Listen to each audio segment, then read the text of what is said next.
Kalau PNBP mungkin tempatnya.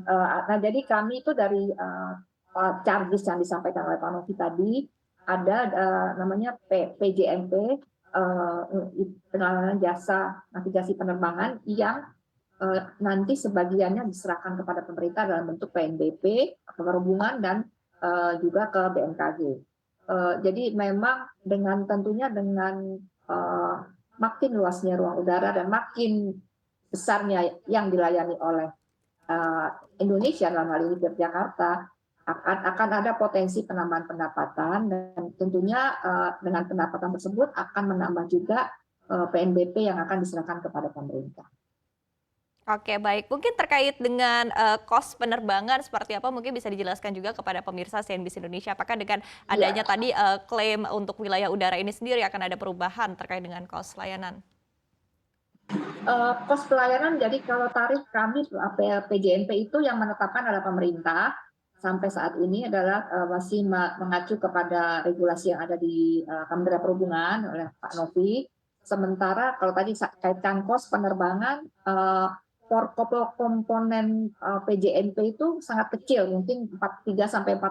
Jadi secara overall tidak terlalu berpengaruh terhadap kos penerbangan secara keseluruhan karena porsinya sangat-sangat kecil. Oke, baik. Saya akan ke Pak Novi kembali begitu ya terkait dengan mungkin tadi Anda katakan juga bahwa sebetulnya perjanjian ini sudah sangat detail begitu ya mengatur dengan hal-hal yang sekecil dan serinci ya mungkin sudah terpikirkan juga begitu ya seperti apa ke depannya. Nah, terkait dengan sanksi mungkin jika nanti ke depannya mungkin ada pelanggaran sedikit terkait dengan kesepakatan perjanjian ini dalam pelayanan navigasi seperti apa Pak Novi?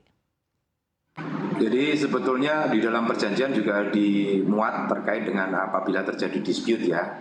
Karena semangatnya adalah persahabatan antara negara tetangga, maka tentu saja akan dilakukan review-review terhadap hal-hal yang sudah disepakati. Contoh misalnya prosedur koordinasi, bagaimana meteorologi memberikan services di sana, bagaimana SAR akan berlaku di sana. Apabila tidak terjadi kesesuaian, ini akan dilakukan review secara detail. Kemarin juga sudah disampaikan oleh Pak Menteri Koordinator, Pak Luhut, bahwa setiap 5 tahun dilakukan review. Demikian, Pak.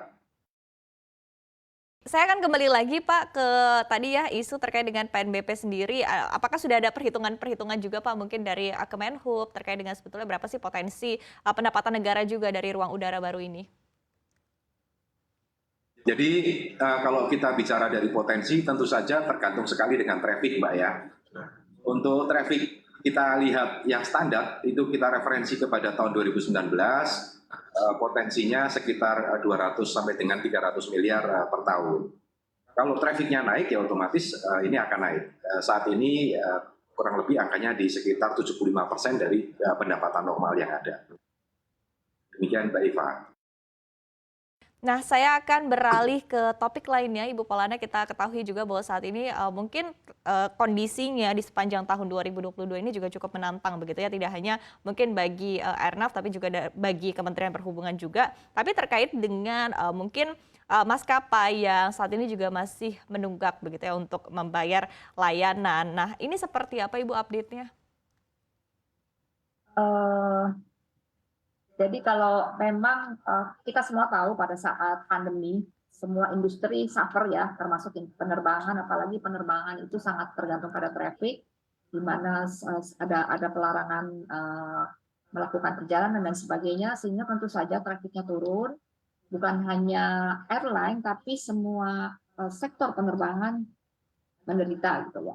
Dengan demikian memang ada ada hutang-hutang yang tertunggak oleh airline di tahun-tahun sebelumnya. Namun saat ini airline sudah lebih baik, sudah lebih lebih lancar melakukan pembayaran terhadap hak terhadap hak-hak yang kami dalam melakukan pelayanan navigasi penerbangan. Jadi dengan demikian tentunya mudah-mudahan dengan makin tingginya traffic, makin baiknya penerbangan secara umum dan makin sehatnya airline, saya yakin tidak akan ada lagi tunggakan-tunggakan biaya PJMP. Karena memang PJMP tadi sudah disampaikan oleh Pak Novi, komponennya sangat kecil dibandingkan terhadap biaya operasional dari suatu penerbangan, dari suatu perusahaan penerbangan.